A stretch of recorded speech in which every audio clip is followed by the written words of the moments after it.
welcome Timothy Modu Jr. Thank you, Dele. As always, whenever I listen to you, sometimes if I'm speaking, I tend to forget that I have to speak because you do deliver the messages. And thank you for those key dates, which you've just outlined. And it goes to the heart of the subject matter we're discussing. So can I say, first of all, what I plan to speak about for the purposes of this conference is centered around a topic I called culture as the software of our mind. And I particularly chose this subject, culture as the software of our mind, to enable us to go, each one of us and listeners, to go back and really sort of look at the historic relationships and what's embedded in it is our cultures, and see how those relationships can help us begin to rebuild, go forward. But before I do that, there are key messages that I would like to sort of hopefully deliver in this conference. It may well be that the time I have may not allow me to say everything I want to say, but just to get across my key messages. The first one I want to say is that it is the British and not the Igbos that colonized the Niger Delta country. I say that with a particular emphasis. You'll find out later on in my presentation. Secondly, I would want to communicate that let us apply our different minds to the common problems that we have in those two regions, because it called for it now. Third message, that our superpower strength and potential lies in our unity and not in our divisions. In fact, the access of that region, those two regions, the Southeast region and the South region of Nigeria, the access to Atlantic Ocean via particularly the Akwa Ibom state and the Cross River state presents the whole region a greater opportunity than the crude oil. These are sort of key messages. I'm hoping that in the course of this, the time permits, I will be able to give more substance to it. But while I'm on this subject of culture as a software of mind, I thought I'd begin by sort of stating some of the obvious facts that some of us know, or rather the drive of my thinking here. The first is that we all know that the world is full of confrontations between people, groups, and nations who think, feel, and act differently. At the same time, these people, groups, and nations are exposed to common problems which demands cooperation for their solutions. Ecological, economical, military, meteorological developments do not stop at national or regional borders. Coping with the threats of pollution, world recession, and all other challenges demands cooperation of opinion leaders from these nationalities. Culture, if you think of it as a mental programming, every person carries within him or herself patterns of thinking, feeling, and potential of acting according to their own life experiences. And much of this has been acquired in our early childhood, because at the time a person, it's age 10, they've already learned most of the things that they need to. So as soon as certain patterns of thinking and feeling and acting have been established in us, for us to progress, we may have to begin to look at this word again. We may have to unlearn these before we are able to learn something different especially if we're planning to work on reconciliation. In Western terms, culture, they see it as civilization and refinement of the mind. And in their mind, it's about, education, act, and literature. But this definition of the concept of culture is a very narrow one. And I've chosen that I will not be speaking about culture from that narrow perspective, but instead think about culture from a wider perspective, which refers to people who lived or shared with the same social environment. It is also about collective programming of our mind, which distinguishes members of one group or categories of the group. Therefore, in that context, culture, as I define it here, is more of you can learn it. It's learned, not necessarily inherited. You can derive it from your social environment, not necessarily from one's genes. What is common to all of us is human nature. Then human nature is what we all have in common. It is inherited with one's genes. It operating system, it determines the physical and the psychological function and what we do.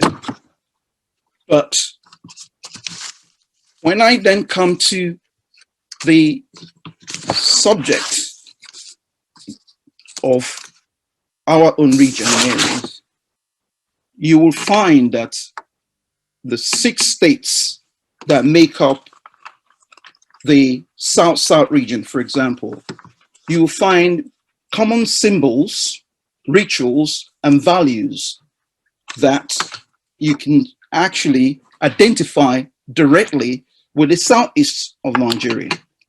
And I thought that if we pay closer attention to these symbols, the rituals, and the values that we share in common, perhaps we'll begin to understand what binds us together more than thinking of what divides us. So the cultural differences, for example, in the symbols terms, the words we use, the gestures, the pictures and objects that we carry a particular meaning to some of the people that in this particular region. For example, if you look at some of the societies that we belong, like the Ekpe society, if you want to trace the history and the origin of this particular ancient government, you'll find that both in Igbo land, whether be it in the Aro, that both the Ibibio community in Akwa Ibom State, the Aros, whether in Arundizog in Imo State, or the Aro Chukwus in Abia State, or indeed in Cross River State, you find the common sharing of this particular culture, symbols, rituals, system. And you find that wherever you go, as an Ekpe person, it didn't matter whether you are in Imo State or in Abia or in Cross River or in Akwa Ibom, you have things in common. So in essence, what we have already there before the colonial masters came was systems, symbols, rituals, and values that we share in common that till this day still present. And part of our challenge here is to build on it. Without exhausting, spending most of my time on this particular area, but I thought I'd raise this issue about culture and just give my own take, because I know people have other areas they want to speak on the subject, but the idea of bringing the culture is useful. But also I want to give an example of situations where this, the communities and the women in particular, instances where the women across these two regions have actually come together to deal with the situation. And this is what brings me to a story I want to tell, a very short story about what is known as the Aba Women's Riot. It's not so much of the Aba's Women's Riot, but more of the women of the South and South-East region protest against the colonial masters in November 1929. The summary of it is this. It was in November 1929. The women of the South-South region and the Southeast came in thousands of Igbo women taking out protest against the colonial masters, warrant chiefs, for restricting the role of women in government. The protests encompass women from 6 ethnic regions. And if you look at the speakers in this forum, you will probably identify that your region was part of these women. So you find the Ibibios, women in this group. You find the Ogoni, you find the Efik, you find the Ijo, and you find the Igbos.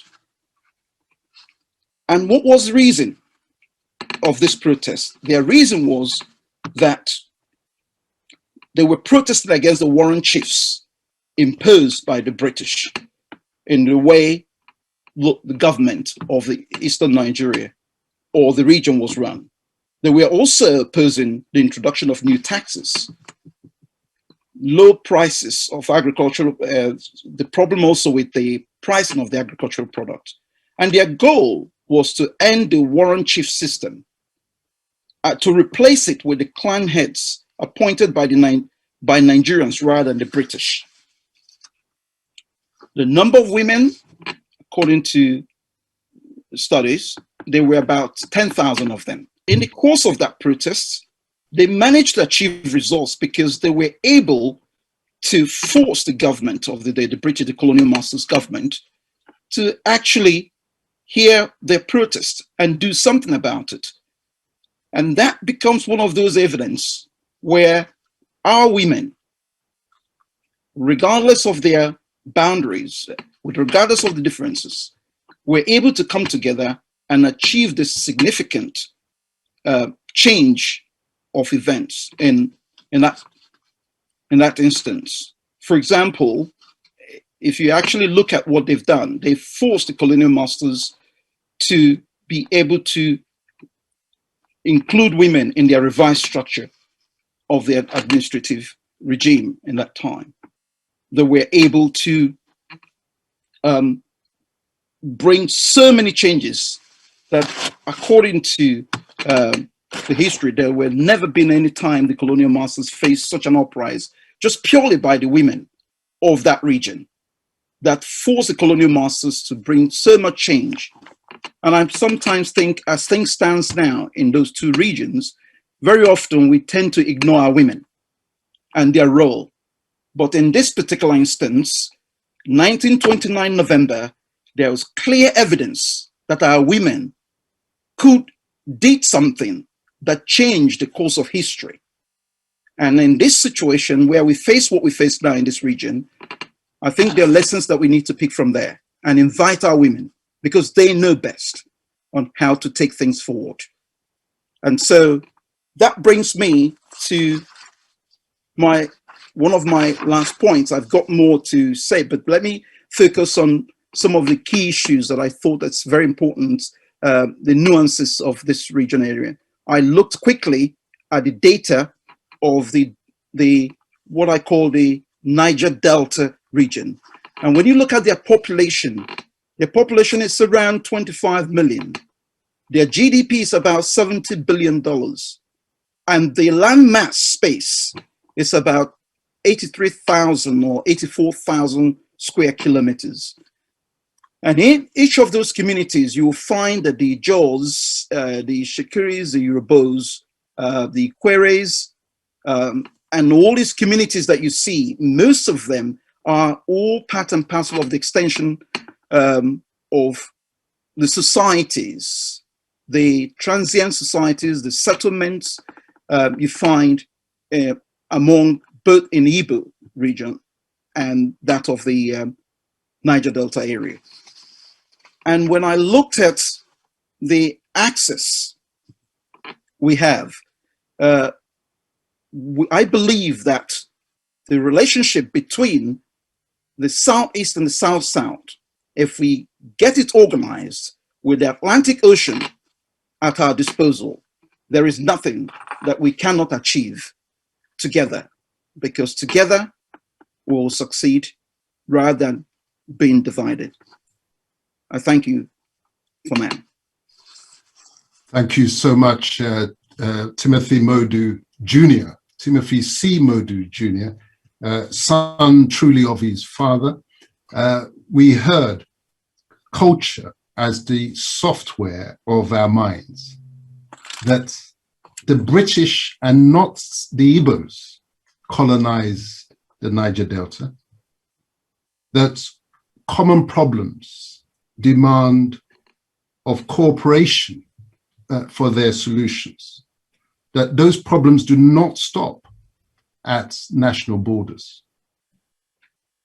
We heard that before the colonials, the nationalities of the East had systems and values in common. And it's those commonalities that we need to understand and build upon. And I was particularly pleased to hear, because it was missing from my chronology, about the role of the women of the South-South and the Southeast in what is commonly known as the Aba Women's Riot. It wasn't a riot, it was an uprising. It was a revolution.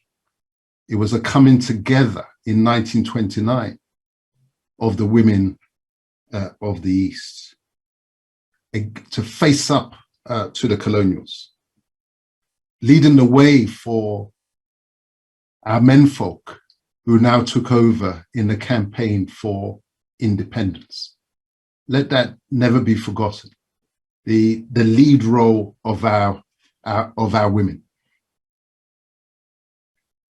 I always tell my fellow men that there's so much we can understand from our mothers, from our daughters, because they know that in the process of something we take for granted, we men take for granted, of producing the new generation, producing our children, producing the future, they know that there is pain in that process. They carry it for 9 months and they enter it, they go into it with a happy heart, knowing that it will be painful and the disruption to their lives. But they make those sacrifices for a better tomorrow. There's a lot that we menfolk really need to understand, that there can never be gain without pain. And we don't need equal opportunities, women's liberation from the West narrative. It was always part of our way. We just have to open our eyes to see it. Again, thank you, Timothy Modu Jr., for those opening remarks.